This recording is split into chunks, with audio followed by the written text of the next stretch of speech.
तेरे सिर पर तो मौत खड़ी, क्योंकि तो सभी जन्म मृत्यु में तू भगवान कहता है, प्रभु तो और होता है ऐसा, तो ऐसी बातें करा बन बैठा जगदीश। अब गरीबदास जी कितना प्यारा चित्रण करते हैं कि क्या बोले वो परमेश्वर, खुश होए मैं के बदन खुलास कर सुन स्वामी परवीन, दास गरीब आज मनी मरे मैं आज आदीन। वैसे तो मैं आप मेरे गुरु हो और जो तुम कहते हो वही मैं, मुझे कुजात कहो, नीच कहो, गधा कहो, क्योंकि मैं आपका शिष्य हूं और गुरु और शिष्य का नाता बड़ा निर्मल होता है। आपकी ये बातें मुझे बिल्कुल अमृत जैसी लग रही हैं। लेकिन स्वामी जी मैं ज्यों का त्यों हूं जो तुम्हें बता रहा हूं, मैं हूं वही जो मैंने कहा, मैं परमेश्वर हूं, अनंत कोट ब्रह्मांड का सृजनहार हूं। क्या बोले, मैं अवगत गत से पहरे इन चार वेद से दूरी, दास गरीब दसों दिशा में सकल सिंधु भरपूर। इन चारों वेदों से मैं दूर हूं, क्योंकि चारों वेदों में महिमा तो पूर्ण परमेश्वर की है और इसके द्वारा इनमें वर्णित विधि से प्रभु प्राप्ति नहीं हो सकती। ओम नाम के जाप से, और तो जाप कोई जपने का है ही नहीं ओम से अलग। बाकी ये श्री राम, राम कृष्ण, हरे राम, राधे श्याम, सीताराम, ये जो नाम है ये तो एक प्रभु के अपने मन को राजी करने के लिए महिमात्मक मंत्र है, वो भी सतयुग के बाद विवाद के नाम है, ये मुक्ति और भक्ति के नहीं है, ओम नाम है। और इससे भी ओम नाम से प्रभु प्राप्ति नहीं हो सकती। गीता जी के 11वें अध्याय के 47-48 श्लोक में कहा कि अर्जुन मैं, ये मेरा रूप है, वास्तविक रूप ये काल है और ये मेरा ना किसी वेदों में वर्णित विधि से, ना यज्ञ से, ना तप से, ना दान से कोई नहीं पा सकता। प्रभु प्राप्ति नहीं हुई, इसलिए ऋषियों ने साधनाएं की ओम नाम को प्रभु का जानकर और प्रभु मिलानी अंत में निराकार बता दिया और सिद्धियां आ गई, देव बन गए, महादेव बन गए, स्वर्ग के राजा बन गए, फिर यहाँ राजा बन गए, फिर कुत्ते बन गए, गधे बन गए। ये तो इससे हो सकता है, प्रभु प्राप्ति नहीं। इसलिए कहा कि इन चार वेद से दूर हूं मैं। कबीर साहब अपनी वाणी में लिखते हैं कि वेद हमारा भेद है हम वेदन में ना, और जिस वेद से मैं मिलूं वो वेद जानते ना। वेद माने ज्ञान, जिस ज्ञान से उस 5वें सूक्ष्म वेद से मैं मिलूं वो वेदों में वर्णित नहीं है। वो तो वो संत बताएगा जो चारों पवित्र धर्मों की पवित्र शास्त्र बता रहे हैं, कि उसके लिए तो उन संतों को ढूंढो जो उसका सत्मार्ग बता सके। ये वेद नहीं जानते, ना कुरान शरीफ जानती कि वो परमात्मा कैसे पाया जाएगा, और नहीं गीता जी में वर्णन लिखा कि उन संतों को ढूंढ ले। ऐसे गुरु ग्रंथ साहिब में गुरु नानक देव जी ने कहा कि पूरे संत की शरण आ जाई, उन्होंने कि पूरे संत को ढूंढो, किसी भी शास्त्र को उठाकर देखे यही इशारा मिलेगा, जिन्होंने उपलब्धि कुछ हुई है। बाकी मेरे जैसे उआ बाई बकने वाले कुछ भी शास्त्र बना सकते हैं जो हमारे मूल शास्त्रों से भिन्न होंगे, और वो मान्य नहीं है। अब क्या बताते हैं कि परमात्मा, एक गुरुदेव मैं अवगत, मेरी कोई गति को नहीं जानता, मेरी स्थिति को वही जानेगा जो मेरे संपर्क में आ सकता है। फिर बताते हैं कि मैं सकल सिंध भरपूर में सर्वव्यापक भी हूं और एक स्थान पर मैं सतलोक में भी रहता हूं। फिर कहते हैं ए स्वामी सृष्टा में सृष्टि हमरे तीर, दास गरीब अधर बसो मैं अविगत सत्य कबीर। ए स्वामी, हे गुरुदेव, सृष्टा में, सृष्टा माने सर्व सृष्टि रचनहार, और सृष्टि हमरे तीर, तीर माने मेरे आधार, मेरे किनारे पर मेरे सहारे है सारी सृष्टि। और गरीबदास जी कहते हैं प्रानंदनी एक शक्ति है जिसका सृष्टि आधार, और सतगुरु पुरुष कबीर है ये कुल के सृजनहार।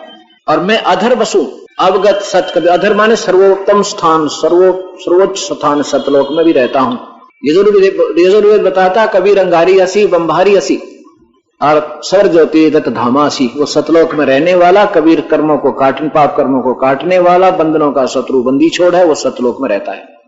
स्वयं बता रहे हैं कि ए स्वामी सृष्टा में सृष्टि हमारे तीर, अर्थात मेरे ही आधार है ये सारी सृष्टि।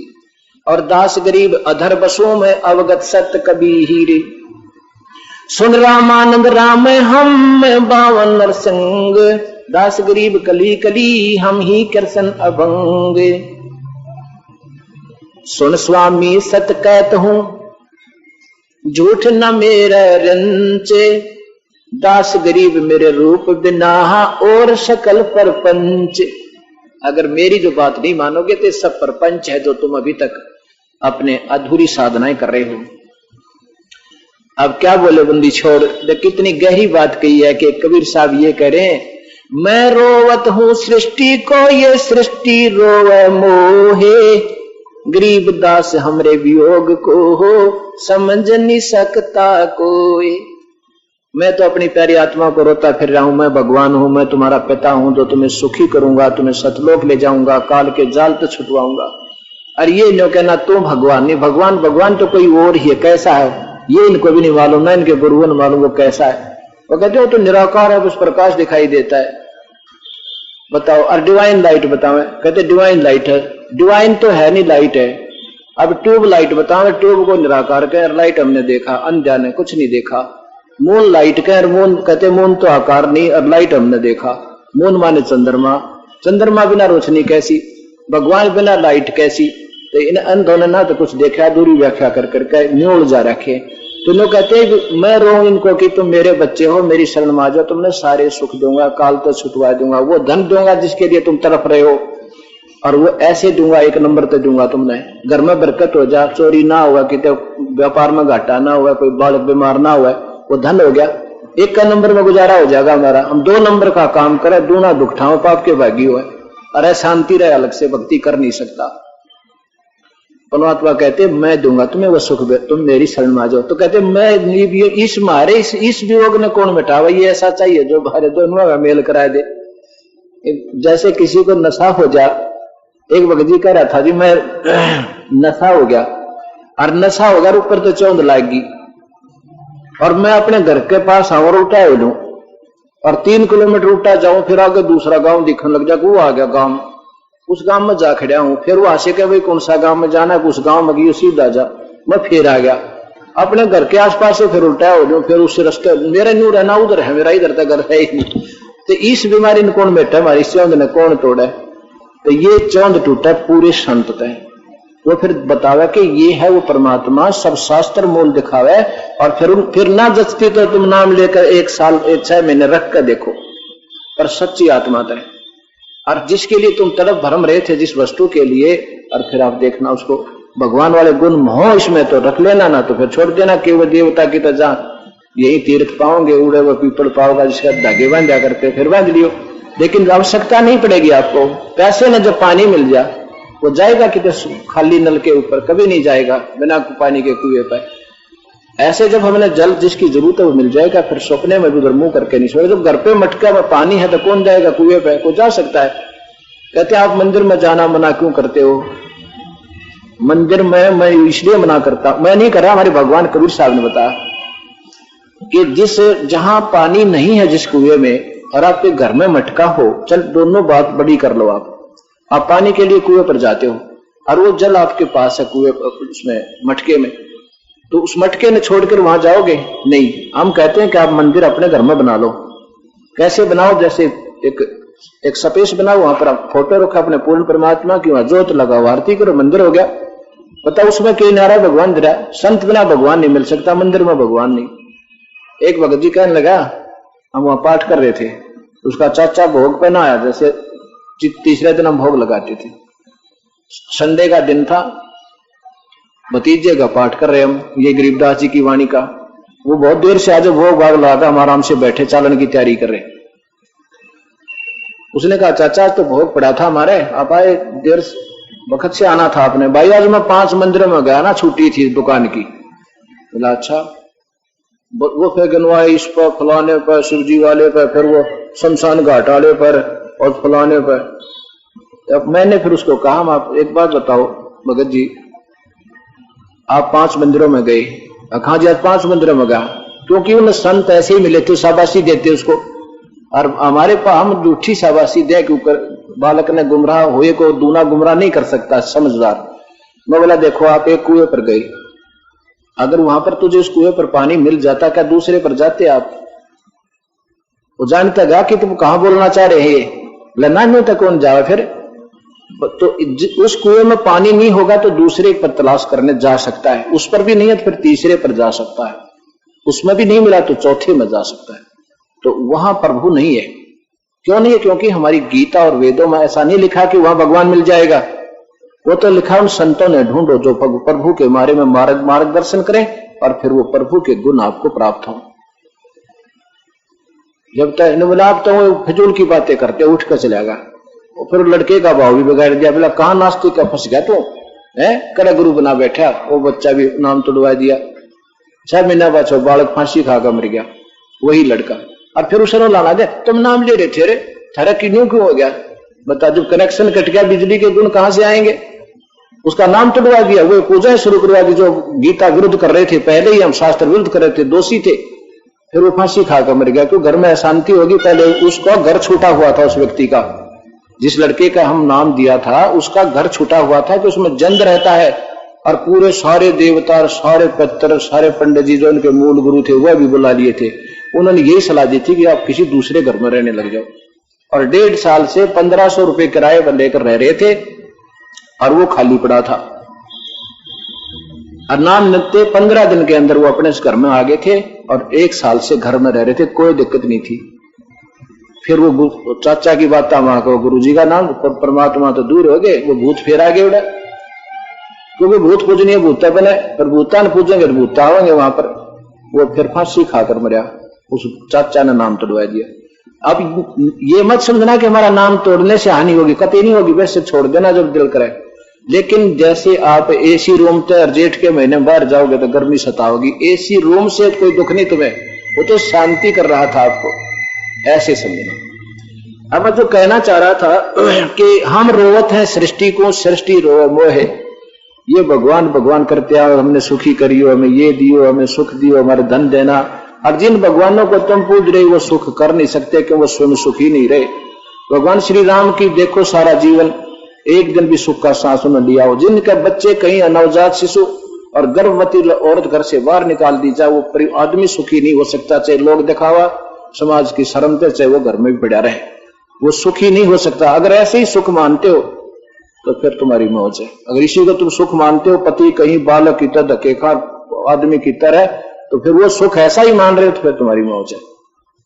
वो तो गरीबदास जी कहते हैं कि ये संसार समझदा नहीं, कहंदा श्याम दोपहरे नू, गरीबदास ये वक्त जात है, रोवोगे इस पैरे नू। ये तो इसी को सुख मान रहे, जैसे श्री राम ने सुख था, बालक की तरह, पत्नी की तरह, जवान है, और ऋषियों के दरबार उसमें पड़ी बेचारी, क्योंकि पहले ऋषि भी भगवान आत्मा होते थे, अपने बच्चों की तरह पालन कर देते थे। यहां कहते हैं कि ये संसार समझदा नहीं, कहंदा श्याम दोपहरे ने, आग लगी हुई शिखर दोपहर, जून के महीने को कहते मौज हो रही है। नशे में इंसान कह सकता है जिसको नशा हो गया हो, और नहीं कह सकता कि सुख है। जैसे हॉस्पिटल में रिश्तेदार मिलते हैं आपस में, वहां पूछेगा, कुशल मंगल पूछने जो जाता है, कहता है क्या हाल है, किसको पूछेगा, आगंतुक रिश्तेदार पूछेगा जो दुखी हो रहा है हॉस्पिटल में।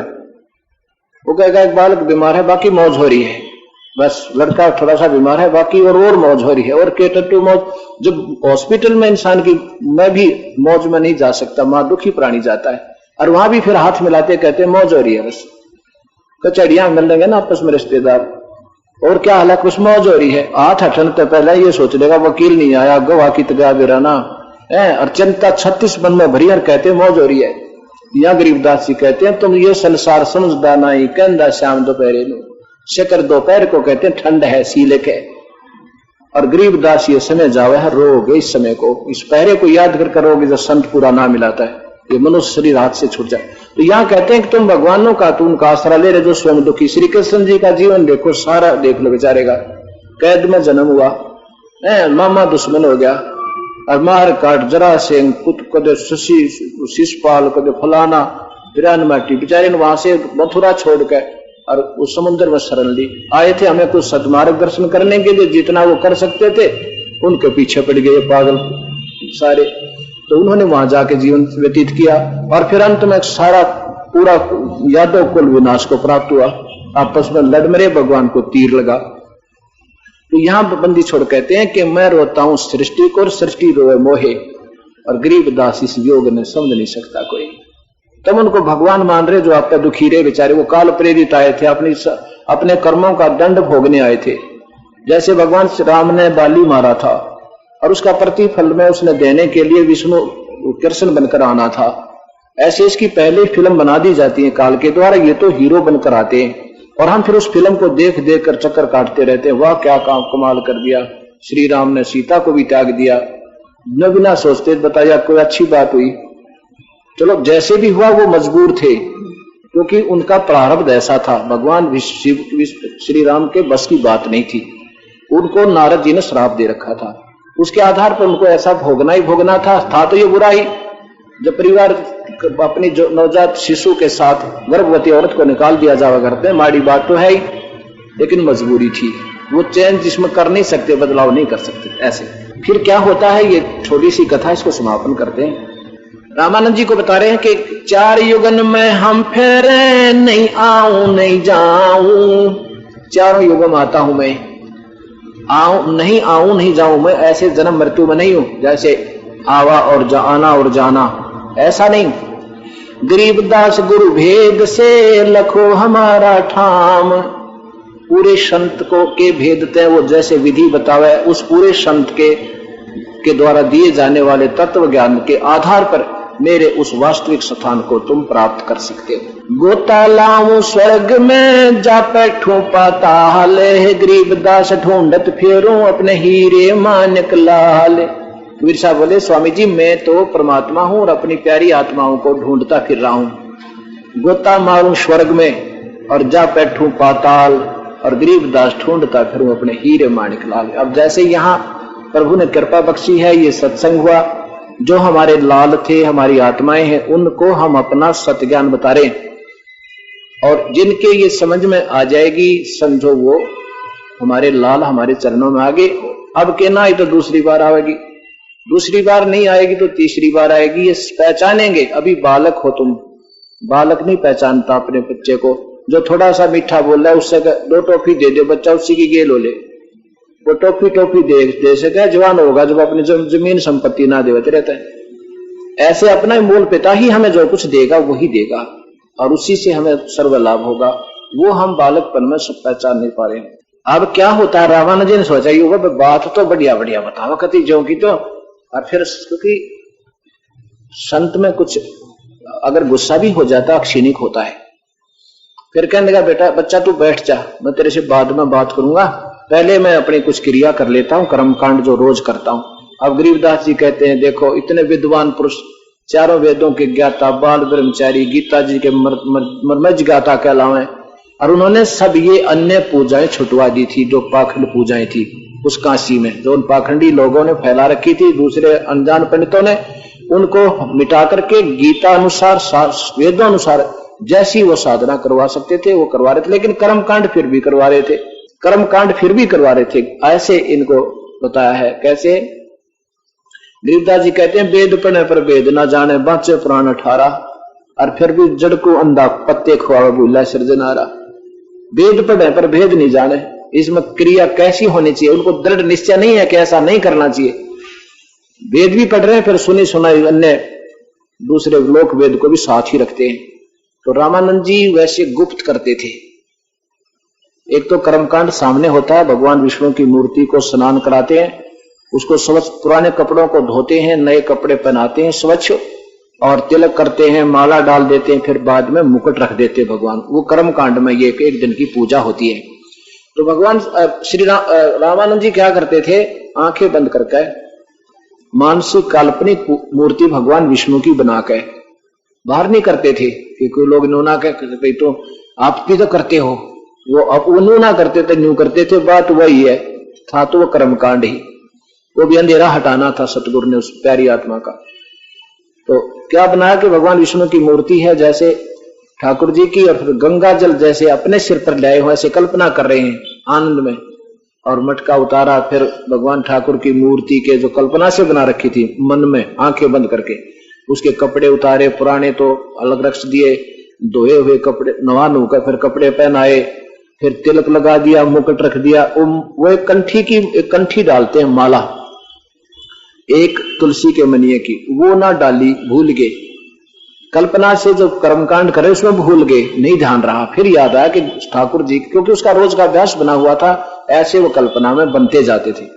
अब माला नहीं डली तो पूजा अधूरी, और मुकुट रख दिया तो उतारा नहीं जाता, पूजा खंडित। मुकुट उतारे तो पूजा गई, और माला नहीं डले तो पूजा नहीं बनी। आज का मेरा यू नुकसान।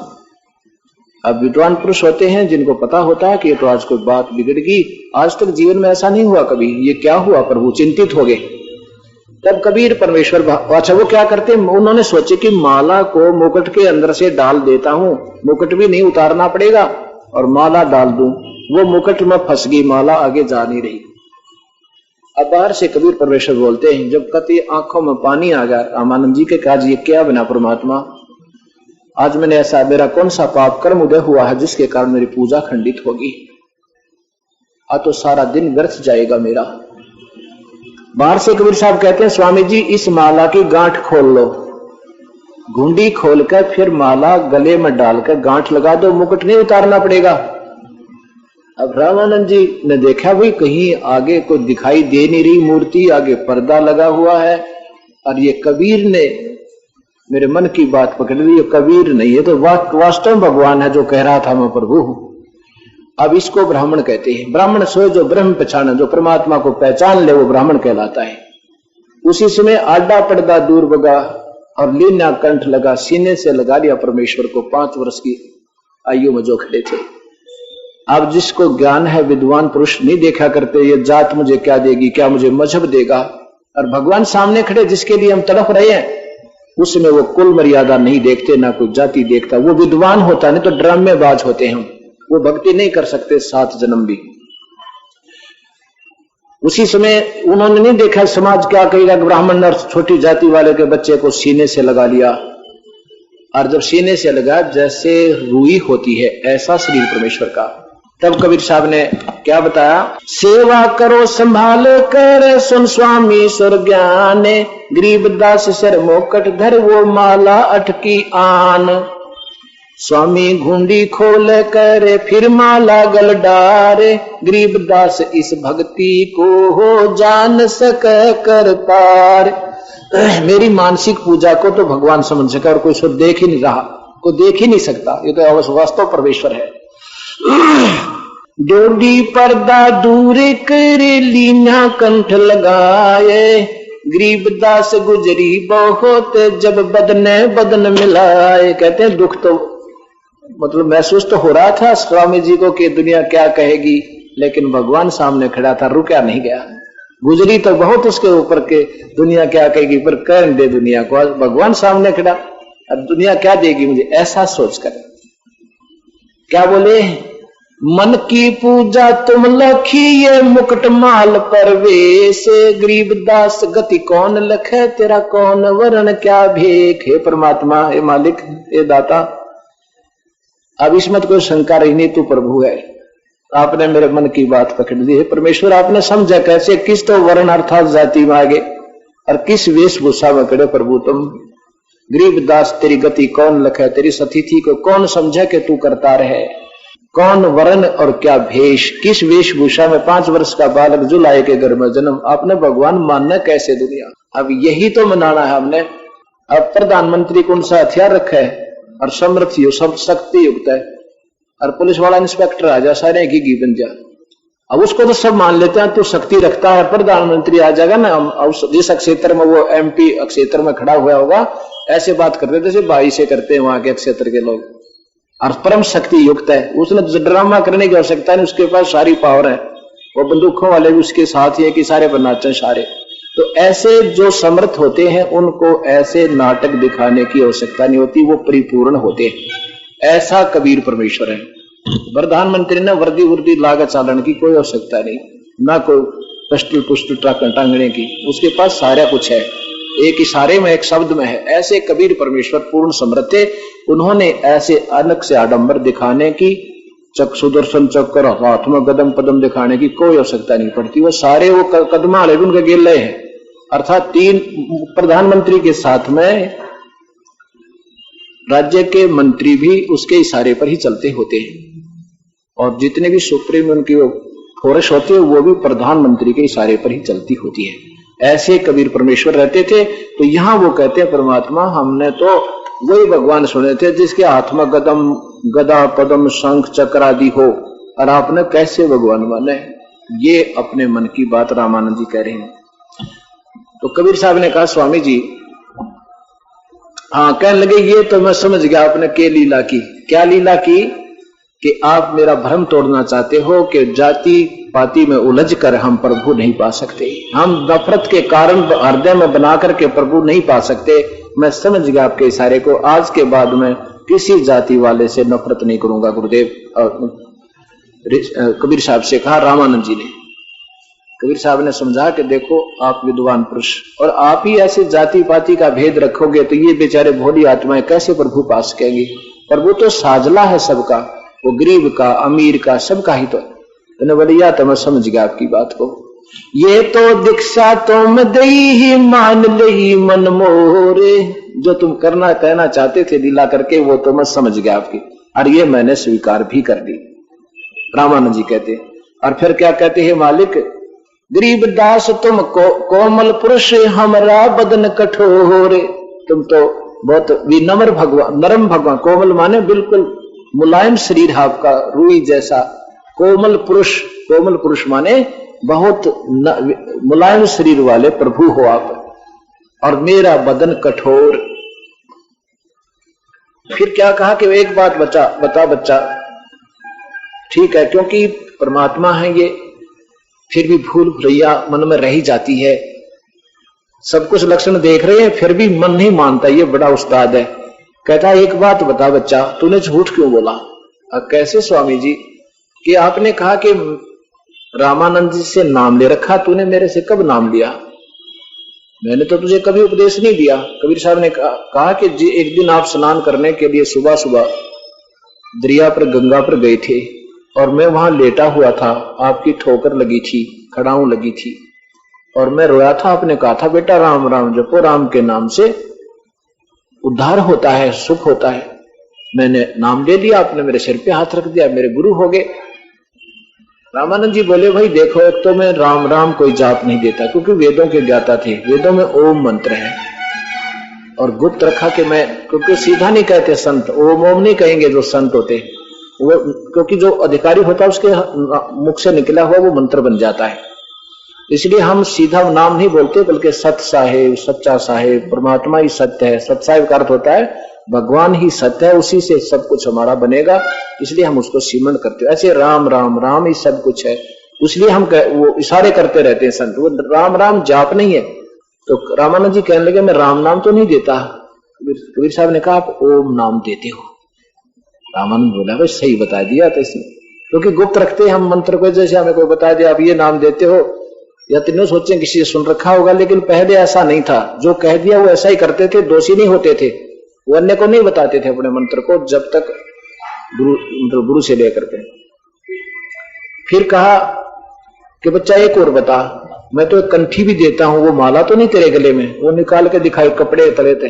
ये देखो ये आप ही दी हुई है। ये कब दी मैंने? कि आप ही ने वहां मेरे गले में डाली थी। उस दिन रामानंद जी की कंठी गायब पाई थी और डाली थी। जो उसको जान गया कि ये तो लीला कर रहे हैं, बस ये जो कुछ है यही है। कहने लगा बच्चा वो तो फिर छोटा सा बच्चा था, 2.5 वर्ष की आयु का, तू तो 5 वर्ष का बच्चा, क्योंकि 5 वर्ष के और 2.5 साल के बच्चे का लगभग दोगुना शरीर का अंतर हो जाता है। कबीर साहब ने कहा कि देखो सामने गुरुदेव एक छोटी सी कोई खाट पड़ी थी, खटिया टूटी किसी सेवक की, उस पर 2.5 वर्ष के बच्चे का रूप धारण किया, सामने 5 वर्ष के बच्चे में और खड़े रूप में खड़े। रामानंद जी ने 6 बार तो उधर देखा, 6 बार उधर देखा, फिर आंखें मसला पड़ी कि ये क्या चक्कर है, आदमी बच्चा एक दिखे दो। तो इतने में 2.5 वर्ष का बच्चा उठ के कबीर साहब में 5 वर्ष के शरीर में समा गया। तब रामानंद जी का भ्रम टूटा। तब कबीर साहब ने से कहा कि आज बैठ जाओ भगवान, बैठ जाओ। ये मन फिर भी नहीं मानता। कबीर साहब ने कहा कि जो तुम पूजा कर रहे हो ये ब्रह्मा विष्णु महेश तक की, बेशक वेदों के ज्ञाता है, पूजा इन्हीं तक की करते हैं, ये इनको आगे का ज्ञान ही नहीं बेचारों को। ये पूजाएं से आप सुखी नहीं हो सकते, कहां जाओगे? कबीर साहब से ने पूछा। रामानंद जी ने कहा कि मैं विष्णु लोक में जाऊंगा बच्चा, और वहां विष्णु जी के देखो हाथ में शंख चक्र गदा पद्म है, और ऐसा सुंदर शरीर देख देख कर खुश होया करूंगा। वहां दूधों की नदी चले, अपने कर्मों की, शुभ कर्मों की मलाई तो वहां खाई, वहां खाली हो गए, फिर आके 84 होगी। ये काहे की भक्ति है? कोट जन्म तन भरमत हो गए, कुछ ना हाथ लगे रे, तो कुकर सुकर खर बैगो रे, कौवा हंस बगा गए। कोटि जन्म तू राजा की न मिटी ना मन की आशा, और भिक्षक होकर दर दर घूमा, ये मिला नहीं, ये मार्ग नहीं मिला जो मैं बताना चाह रहा हूं, ये मिला नहीं निर्गुण रासा। इंद्र कुबेर ईश की पदवी ब्रह्मा वरुण धर्मराया, और विष्णुनाथ के लोक को जाकर फिर उल्टाए आया। ऐसे भी अच्छी पुण्यात्मा आप जैसी और विष्णु जी के लोक में, क्योंकि सबसे ये 3 लोकों में सबसे सुंदर रेस्टोरेंट है, वहां की ज्यादा सुविधाएं हैं, और वहां भी जाकर वापस आगे बता क्या पाया तुमने। ये सतगुरु मिला तो इच्छा मिट पद्मल पदे समाना, चल हंसा उस लोक पटाओ जो आज अमर स्थाना। 4 मुक्ति जहां चंपी करती है, जिन सुखों को तुम अक्षणिक सुखों को, चौथी मुक्ति वाले ब्रह्मलोक में एक महास्वर्ग बना रखा है काल ने, वहां तक जाते हैं और वहां हजारों युगों तक रह करके फिर आकर गधे बन जाते। कहते ये सुख जो तुम अक्षणिक सुख है तुम्हारा चौथी मुक्ति का, ये वहां तुम्हारे चरणों में पड़ा रहेगा, कभी समाप्त नहीं होगा। 4 मुक्ति जहां चंपी करती माया होरी दासी, और दास गरीब अभय बद पर सब मिले राम अविनाशी। उत्तम पुरुष है तू अन्य, वास्तव में अविनाशी परमात्मा अवय ईश्वर वो है, उसको मिलाऊं फिर मैं तुझे। और जिस सुख को तू स्वर्ग में ढूंढना चाहता अक्षणिक को, उसको भी वो तेरे चरणों में पड़ा रहेगा स्वामी जी, जहां से हम तुम आए हो। अब कहने लगा बच्चा देख बात तो तेरी ठीक है, सत्य है बिल्कुल, क्योंकि विद्वान पुरुष ज्यादा बहस नहीं करते, फिर उनको गुंजाइश नहीं होती बहस करने की। कहने लगा एक बात बता, सारी उम्र तो मैंने ये पूजाएं की, अरे बाप तूने फिर सारी सृष्टि रचना सुनाई, अपना पूरा भेद बताया कि उसकी भक्ति से पूर्ण मुक्त हो जाएंगे। कहने लगा बेटा 104 साल का बुढ़ा हो गया मैं, और 104 साल में 16 वर्ष की आयु में भक्ति पर लग गया था। अब मुझे इतना समय हो गया इस भक्ति को करते करते, आप बता रहे हो भगवान और है, हमें किसी ने आज तक नहीं बताया। कहीं ऐसा हो मैं घर का रहूं ना घाट का, कल मेरी मृत्यु हो जाए, ना पड़ी प्रक्रिया कर सकूं, ना मैं स्वर्ग जान जोगा रहूं। कबीर साहब ने कहा देखो जिसने मैट्रिक कर ली वह व्यर्थ नहीं जाएगी। आप शास्त्र के अनुसार ओम नाम का जाप कर रहे हो, और वेदों में लिखा है, गीता जी में लिखा है कि बहुनाम जन्मानाम अंते मां ज्ञानी जना पर माम प्रबंते। बहुत जन्म शुभ जन्मों के, बहुत शुभ जन्मों के अंत के जन्म में के बाद मुझे भजते ब्रह्म तक साधना करता पुण्यात्मा। और वासुदेव सर्वमिति स महात्मा सुदुर्लभ है, कोई ये बताने वाला वो कोई और महात्मा है, वो परमात्मा सर्वव्यापक परमात्मा ही सब कुछ है, वो अन्य पुरुष तो और ही है उत्तम पुरुष, वो बताने वाला संत कोई बड़ी मुश्किल मिलेगा। और फिर यजुर्वेद में बताया है कि वैसे तो ये ओम नाम की साधना करने वाले ब्रह्म को पूर्ण परमात्मा मानकर ओम नाम की साधना करने वाले हैं तो आत्मघाती क्यों हुए? क्योंकि महास्वर्ग में गए, महास्वर्ग में पुण्य अपने खत्म किए, फिर 84 में आ गए, गधे बन गए। आत्म हने ये वो दूसरे स्वर्ग में चले जाते, इस वाले स्वर्ग तो दूसरे में। और फिर नेक्स्ट यजुर्वेद के 40वें अध्याय में बताया कि फिर अगले श्लोक में बताया कि उनको इतना बेनिफिट है कि वो जो सत भक्ति कर रहे हैं ना वेदों तक ओम नाम के जाप की, वो नेक्स्ट जन्म में या उसी जन्म में उनको कोई मिल जाएगा सत ऐसे डिफरेंशिएट करने वाला, जो दोनों भगवानों के ब्रह्म और पूर्ण ब्रह्म की डिफरेंशिएट उनकी भक्ति में अंतर बताने वाले ज्ञान से शीघ्र ही उस सत भक्ति पर लग जाते हैं। वो आनाकानी नहीं करते, उनको इतनी राहत मिलती है इससे। तो वही रामानंद जी के साथ फिर भी नहीं मान रहा है। कहता बच्चा एक बात बता, हाँ कहने लगे फिर आपने जो है मैट्रिक कर ली, आप बीए करो, ये व्यर्थ नहीं जाएगी आपकी, ये तो आपका सहयोग देगी, ये भक्ति आपको साथ देगी। फिर बोला, फिर मन नहीं मान के देता। कहने लगा जी देख भाई बात सुनो, अब तेरी बालक की बात पर मैं कैसे विश्वास करूं? अरे इतने महापुरुष इतने समय से हम सुनते आ रहे हैं, उनके द्वारा वर्णन सुन रहे हैं, उनके विचार सुने, वो तो यही बता रहे हैं कोई निराकार भगवान है और बैकुंठ स्वर्ग तो ऊपर, बैकुंठ से ऊपर कोई लोग नहीं है। भाई मैं आंखें देखो जब मालूम। अब ज्यादा ना लंबी करके मैं ये बताता हूँ कथा को। कबीर साहब ने कहा कि स्वामी जी आप अपने शरीर में, क्योंकि वो योगी पुरुष थे और समाधिस्थ हो जाते थे, कहने लगे तुम मेडिटेशन करो अपना, लगा समाधि कहां तक जाओगे? त्रिवेणी है अंदर, वहां 3 रास्ते हो जाते हैं। सामने वाले रास्ते को काल ने बंद किया हुआ है, इधर जाते हैं योगी जन जो जिस भी लोग का साधना की विशिष्ट की, इसमें एक सुराख बने हुए ऑटोमेटिक वाल है, यहां पर इससे आगे जब जाएंगे जब इनका समय पूर्ण होगा, और फिर ऑटोमेटिक वाल वही खुलेगा जिस लोग की साधना की हुई है। और उसमें चले जाएंगे, फिर वापस बंद हो जाएगा, वापस नहीं आएंगे, फिर उस लोक में जाएंगे, अपना पूरा समय वहां बिताकर फिर 84 लाख दुनियों में चले जाएंगे। तब कबीर साहब ने कहा कि यहां से आगे तुम नहीं जा सकते, तुम्हारे ओम नाम के उपासक, इससे आगे काल रहता है, इसलिए कहता कि वो नहीं आ सकता कोई मेरे पास, 21वें ब्रह्मांड में रहता है, और इसको मैं खोल सकता हूं मेरे सच्चे नाम तक। अरे इधर तुम्हारा रास्ता, इधर ये अन्य जो भरम भटके हुए लोग रहते हैं, इधर जाके 88,000 खेड़ों में। कबीर साहब ने अपने सतनाम के सिमरन तक उसको खोला, वो खुल गया। ऊपर जाकर देखा कि ये बैठा है काल, तेरा अव्यक्त भगवान, जिसको तुम अव्यक्त कहते हो। फिर उसके सिर पे पैर रखे कबीर परमेश्वर रामानंद जी को ऊपर ले गया। ऊपर जाकर क्या देखा कि कबीर परमेश्वर अपने दूसरे स्वरूप में अरस पर, उस पर श्वेत मुकुट है, जहां सतगुरु का डेरा, वहां कबीर परमेश्वर अपने वास्तविक एक निज स्थान है सतलोक में, वहां अपने दूसरे वास्तविक रूप में वहां बैठे पाए, और 5 वर्ष के बच्चे के रूप में रामानंद जी के साथ ऊपर जा रहे, उनकी आत्मा को लेकर के शरीर, सूक्ष्म शरीर में। क्या देखा कि ऊपर एक तेजो में शरीर में भगवान बैठा, जिसके एक रोमकूप में करोड़ सूर्य करोड़ चांद मिला दे, इतना वो भी फीकी पड़ा है। वो वास्तविक रूप कबीर परमेश्वर का है। तो एक शक्ति होती है, एक सिद्धि बहुचौले धार है, नाना रूप भी बना सकते हैं। एक ही परमेश्वर अपने 1000 लाखों करोड़ों रूप भी बना सकता है। तो कबीर साहब 5 वर्ष का बच्चा के रूप में अपने ही स्वरूप पर दूसरे पर चवर करने लगा। रामानंद जी ने सोचा कि भगवान तो ये है वास्तव में पूर्ण ब्रह्म, जिसके शरीर में इतना तेज है, कमाल है। इतना सोच ही रहे थे कि इतने में वो तेजो में शरीर खड़ा हुआ, 5 वर्ष का बच्चा तख्त पर बैठ गया, और वो तेजो में शरीर वाला भगवान स्वरूप चवर कर रहा है कबीर साहब 5 वर्ष के बालक पर। रामानंद जी की बुद्धि इतनी सोच पाई कि ये बालक पर और भगवान चवर कर रहा है। इतने में वो तेजो में शरीर कबीर परमेश्वर के अंदर समा गया, 5 वर्ष के बालक में। चवर स्वयं घूम रहा ऊपर को, रामानंद की आत्मा को वापस भेज दिया।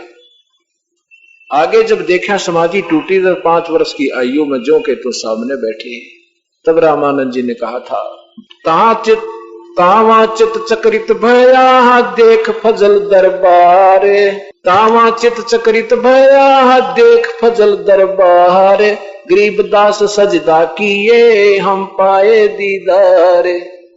उस देखकर वास्तविक वस्तु स्थान को, फजल दरबार, दयालु भगवान के दरबार को देख करके कहते हैं वहां चक्कर काट गया दिमाग रामानंद का।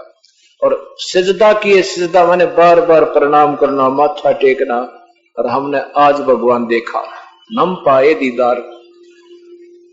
क्या बोले रामानंद जी, 104 साल के वो वृद्ध महात्मा 5 वर्ष के बालक को क्या कह रहे हैं, तुम स्वामी में बाल बुद्धि ये भरम कर्म कियो नाश, गरीबदास निज ब्रह्म तुम मेरा हो गया दृढ़ विश्वास।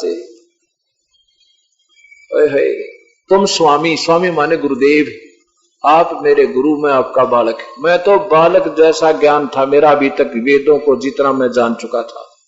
तुम स्वामी में बाल बुद्धि यो भरम कर्म कियो नाश, गरीबदास निज ब्रह्म तुम हमरे दृढ़ विश्वास। निज ब्रह्म, वो पूर्ण ब्रह्म, सर्वगतम ब्रह्म है, वो परम अक्षर ब्रह्म तू ही है मालिक। आज हमारी सारी भ्रमणा भटकना मिटा दिया आपने।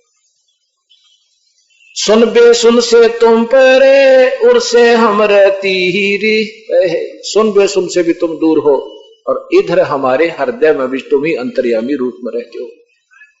सुन भी सुन, सुन इस हर ब्रह्मांड के, हर लोक के बाद शून्य स्थान है। वैसे तो हर, जैसे ये लोक है, पृथ्वी के बाद भी वैक्यूम प्लेस आता है जहां इसकी सीमा समाप्त होती है। ऐसे फिर इसने एक ब्रह्मांड को पूरे को सुन से बंद किया हुआ है। इसके बाद और सुन, हजारों असंख्यों सुनों के बाद कबीर परमेश्वर का स्थान है। कहते हैं सुन बे सुन भी सुन के सुनसान भी खत्म होले वहां रहते हो तुम। सुन भी सुन से तुम परे उर से हम रहती रे, उरे से उरता हमारे हृदय में और हमारे सामने बैठे हो। और गरीबदास सर्वंग में अवगत पुरुष कबीर, पुरुष माने प्रभु, कबीर माने कबीर, कबीर देव तू ही है। सर्वंग में सर्वव्यापक, सर्ववासुदेव तू ही है। सर्वंग सर्वगतम ब्रह्म वासुदेव परमात्मा सर्वव्यापक प्रभु तू ही है। कोट कोट सजदा किए है कोट कोट प्रणाम, गरीबदास अनहद अधर अधर हम पर से तव दाम। जैसे ये संत बताते हैं भगवान तो उसका प्रकाश दिखा, परमात्मा तो है नहीं, और भगवान का आवाज सुनाई दे, भगवान है नहीं। गवर्नर भवन में अपने आप बीनी बीनी आवाज के रोज बाजे दिन रात बजते रहते हैं, और कोई दूर तो खड़ा होकर देख लेने को सुना राजा के राजा देखा, राजा तो है नहीं, बाजा बाजा बजे, राजा नहीं तो बाजा किसके लिए बजे हुआ। या कहते ये अनहद तो आपके लोक में है, वास्तविक आपके उस दरबार में अपने आप बाजे बज रहे हैं दाता, आप ही के लिए रिझाने के लिए, और अब मैंने आपका वो स्थान देख लिया। कोट कोट सजदा किए है कोटि कोट प्रणाम, गरीबदास अनहद अदर, वो अनहद शब्द ऊपर हो रहा है, वास्तव में तो वो है वो सतलोक में जो हो रहा है।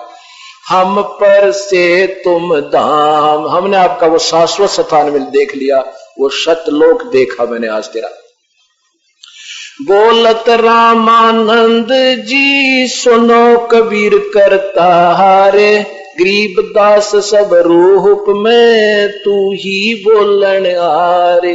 बोलत रामानंद जी सुन कबीर करतार, हे परमेश्वर आप ही जो कुछ हो, सब जीवों का आधार तुम ही हो, तेरे ही कारण ये सब बोल रहे हैं। जैसे जड़ से आगे खुराक नहीं जाए तो सारा पौधा सूख जाए, ये कुल मालिक कबीर परमेश्वर है।